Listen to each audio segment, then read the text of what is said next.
Hi, my name is Madeline and welcome to today's Tropical Palm Trees watercolor tutorial. Before I go over our supplies, I wanted to share with you our reference photo for today. This was the photo that received the most votes on Instagram. Sometimes I will ask all of you guys to vote for what I should paint, and I just really love all the colors in the sky. It reminds me of a lot of paints that I have, and so today I'm going to be using Art Philosophy tubes because I honestly just feel like this photo screams these colors. So I'm going to be using yellow ochre, lemon yellow, opera, crimson, ultramarine, and indigo. As for brushes, I am primarily going to be using these mop and liner brushes by Tintoretto. My friend Amber has been painting with them and I'm honestly obsessed. These longer mops, I think they're either long mops or liners, I forget, but I will list the brushes in the description below, but they are magical. I've been staying so loose with them and I just have been obsessed. I'm going to be painting in my Etcher Perfect Sketchbook. There is 100% cotton watercolor paper in here, and it's honestly my go-to sketchbook. I absolutely love it. And yes, I will link all my supplies in the description of the video below. Okay, now that I'm all set up, I'm going to be grabbing, this is the 5/0 long mop, and I'm picking up some lemon yellow first, and I'm going to have my cup of water really close by because the key to staying loose with these brush strokes is making sure we have enough water in the brush head. So you'll notice that I'm not doing wet on wet, and the reason that I'm doing wet on dry over wet on wet is that this brush, by way of how loose it is and just how it's designed, it kind of forces you to paint with a lot of white space. It just like intrinsically creates white space, and I really love that. Now I'm grabbing some yellow ochre that I'm dropping in a little bit below the lemon yellow. That's kind of how the colors are in the reference photo. And what I'm doing with this brush is just dragging it left and right. But because of how long it is and the way that the brush is sort of designed, it doesn't give you like a clean like swoop or brush stroke that you would see with like a round brush. And because of that, it like creates these, I guess Amber would describe it as like a really rustic kind of feel, and I am all for it. It is so much fun. So in full disclosure, I bought these brushes like back in, I don't know, April or May of 2023, and they were just really hard to use. I couldn't figure out how to use it, and last week Amber was kind of showing me how she was painting with them, and something just like clicked in me. Now I'm grabbing some ultramarine and I'm dropping in some color, and then I'm wetting my brush, or I'm dipping my brush in my water cup, and I'm bringing more of that water onto the paper. And in a little bit, I'm going to grab some paper towels because while I love the intensity of colors that painting this way, how it creates just really vibrant colors, I do also want to soften a little bit of it because I do want the landscape to have kind of a softness to it as well. And sometimes when you're painting from tube paints and not half pan paints, sometimes you can just pick up a lot of paint, and so that's why I have that paper towel there to sort of help pick up any excess paint that I don't want. Now I'm picking up a little bit more opera and I'm starting to come in on the left side of the landscape and I'm dropping in more color. And because I am painting on a little bit of a larger surface than maybe I'm used to, I haven't painted in my A5 sketchbook in a little bit. So it does feel a little bit big at the moment. And so what I'm doing is just softening those brush marks with some water in my brush. I am making a mental note that maybe painting with half pan paints is a little bit better when using this brush because I just feel like I'm grabbing a little bit too much paint and my brush strokes are getting a little bit dark.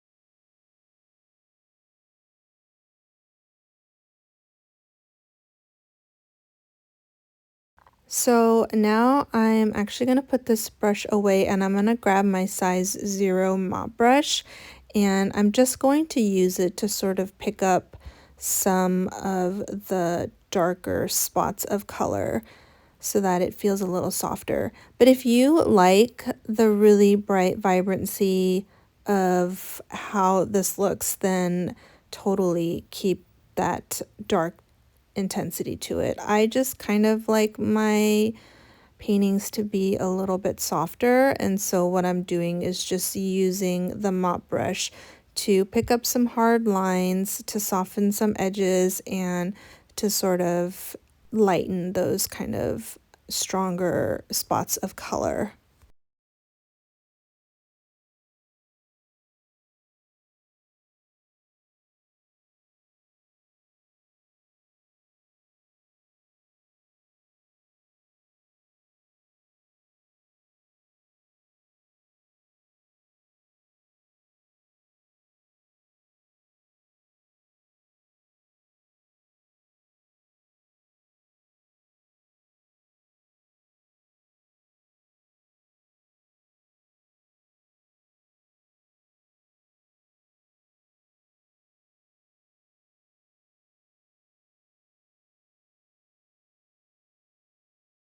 Now I'm going to grab some ultramarine and I'm going to start to paint the lower half of our landscape. And so this is going to be the water that we see kind of off in the distance.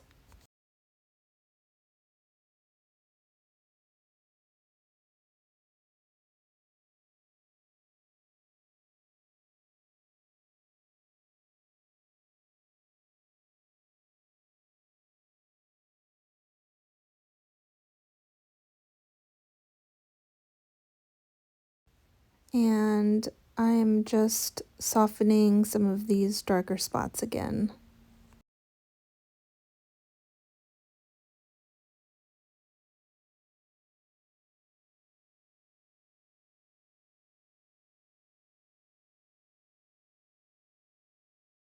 Let's completely dry this layer so that we can start painting our palm trees.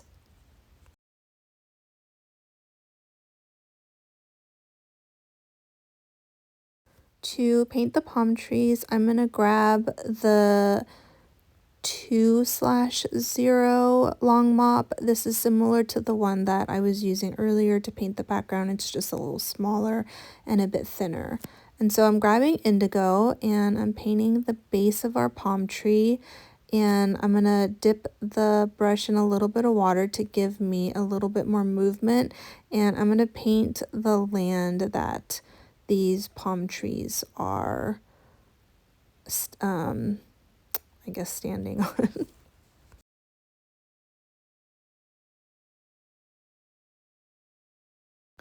So here's the trick to painting these palm trees.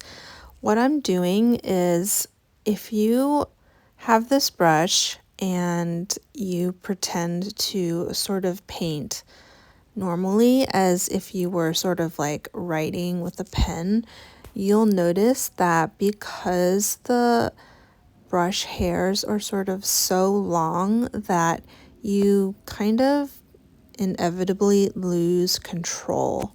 And as a result, you'll inevitably get like really, really loose brush strokes. Like I'm trying to paint a straight line and sort of just made that blob. But honestly, I'm not mad about it. I kind of really like how this looks. I tend to be a little bit more of like a tight painter, meaning like my lines look exactly how I want my lines to look. And so this brush and Amber's style of painting has like really, really loosened me up.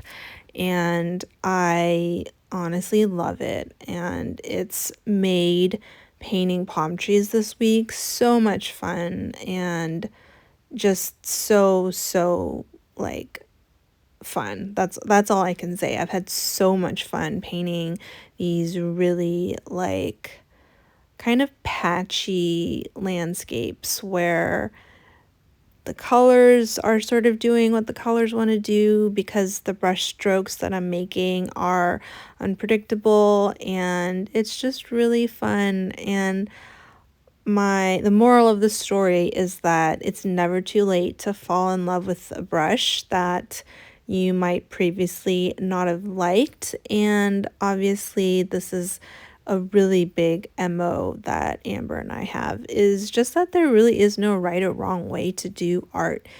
It is all about exploring and having fun and trying new things. And I've been painting for 4 years now, and I'm still discovering new ways to paint, new brush strokes to fall in love with. And yeah, I honestly love it. So I really hope that your takeaway for this watercolor tutorial is that you can kind of do this however you want.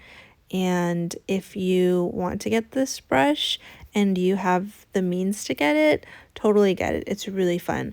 But if you don't, I honestly think you can still achieve this with other similar types of brushes. So a brush that I have that's kind of similar and it's probably a little bit easier to get is the Princeton Neptune dagger brush.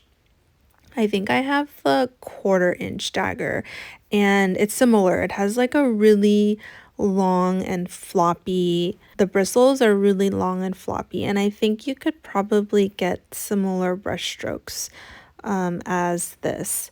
And yeah, I'm just sort of letting the brush go whatever way the brush wants to go, and it's creating magic for me, guys. It's doing all the work. I'm just telling the brush where I kind of want it to go, but it feels like it has a mind of its own in like the best way possible. Another really fun alternative, if you don't have this brush, is possibly like a soft and floppy squirrel hair brush, a liner even. I'm thinking the a lot of people have the black velvet brushes. If you have their script liner, it's a little bit thinner than the long mop that I'm using, but it is also soft and floppy and pretty absorbent, so that's a possibility also. And yeah, the goal of all of this is just to explore and to have fun and to use colors that make you happy. If you don't have the colors or the paints that I have, you don't need the exact ones.